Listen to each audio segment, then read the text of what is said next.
If you're going to change an area, you do three things. Number one, you focus on it and you get clear and compelling vision for what you want.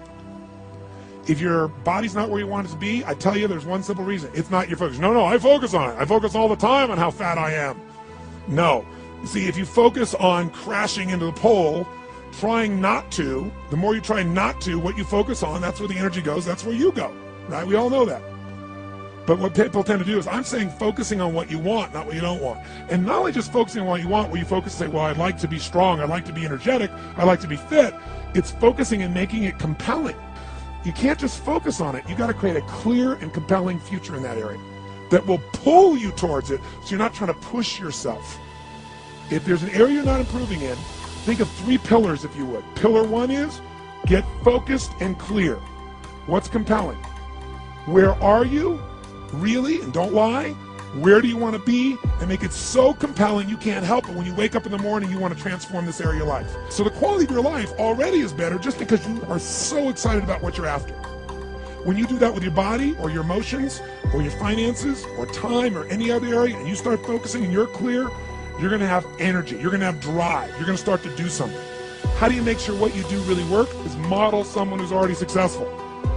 All the tools I come up with, some I've obviously created, but the foundation came by standing on the shoulders of other giants. You know, I went out and found somebody that's already got the result. Why reinvent the wheel? Success leaves clues. Find the best, figure out what they're doing, do that. Alter it, find your view of it, but start with what already is working rather than starting from scratch and trial and error. So emotion is it, and if we get the right emotion, we can get ourselves to do anything. We can get through it. If you're creative enough, playful enough, fun enough, can you get through to anybody, yes or no? If you don't have the money, but you're creative or determined enough, you find the way. So this is the ultimate resource, but this is not the story that people tell us, right? The story people tell us is a bunch of different stories. They tell us we don't have the resources, but ultimately, decisions shape destiny, which is my focus here. If decisions shape destiny, what determines it is three decisions. What are you going to focus on? Right now, you have to decide what you're going to focus on. In this second, consciously or unconsciously, the minute you decide to focus on something, you got to give it a meaning. And whatever that meaning is produces emotion. Is this the end or the beginning? Is God punishing me or rewarding me, or is this the roll of the dice? And emotion then creates what we're going to do, or the action. So think about your own life, the decisions that have shaped your destiny. And that sounds really heavy, but in the last 5 or 10 years, 15 years, haven't there been some decisions you've made that if you made a different decision, your life would be completely different? So the bottom line is, maybe it was where to go to work and you met the love of your life there. Maybe it was a career decision. I know the Google geniuses I saw here. I mean, I understand that their decision was to sell their technology at first. What if they made that decision versus to build their own culture? How would the world be different? How would their lives be different? Their impact.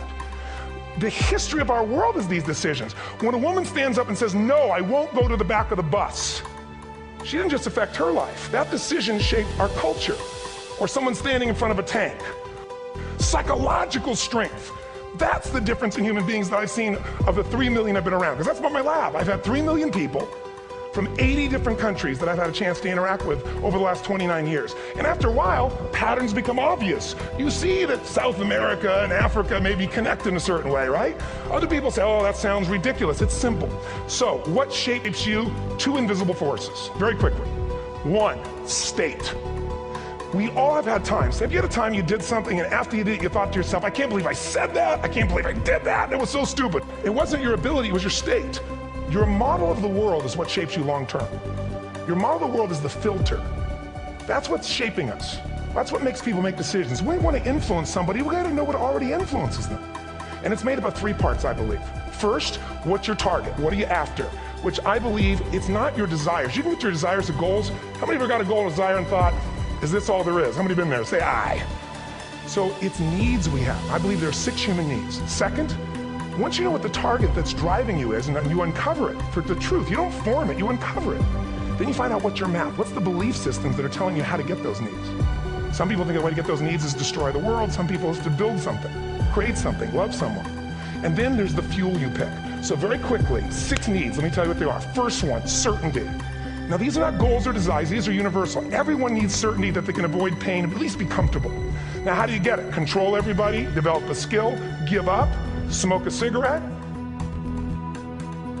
Well, we go for certainty differently. If we get total certainty, we get what? What do you feel if you're certain? You know what's going to happen, when it's going to happen, how it's going to happen. What would you feel?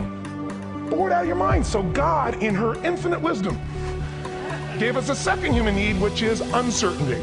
We need variety. Third human need, critical, significance. We all need to feel important, special, unique. You can get it by making more money. You can do it by being more spiritual. You can do it by getting yourself in a situation where you put more tattoos and earrings in places humans don't want to know. Whatever it takes. The fastest way to do this, if you have no background, no culture, no belief in resources or resourcefulness, is violence. If I put a gun to your head and I live in the hood, instantly I'm significant. 0 to 10, how high? 10. How certain am I you're going to respond to me? 10. Here's what we really need. Connection and love, fourth need. We all want it. Most people settle for connection because love's too scary. Now these first 4 needs, every human finds a way to meet. Even if you lie to yourself, even if you have split personalities. But the last 2 needs, the first 4 needs are called the needs of the personality, is what I call them. The last 2 are the needs of the spirit. And this is where fulfillment comes. You won't get fulfillment from the first 4. You'll figure a way, smoke, drink, do whatever, meet the first 4. But the last 2, number 5, you must grow. We all know the answer here. If you don't grow, you what? If a relationship's not growing, if a business is not growing, if you're not growing, it doesn't matter how much money you have, how many friends you have, how many people love you, you feel like hell. And the reason we grow, I believe, is so we have something to give of value. Because the 6th need is to contribute beyond ourselves. Because we all know, corny as it sounds, the secret of living is giving.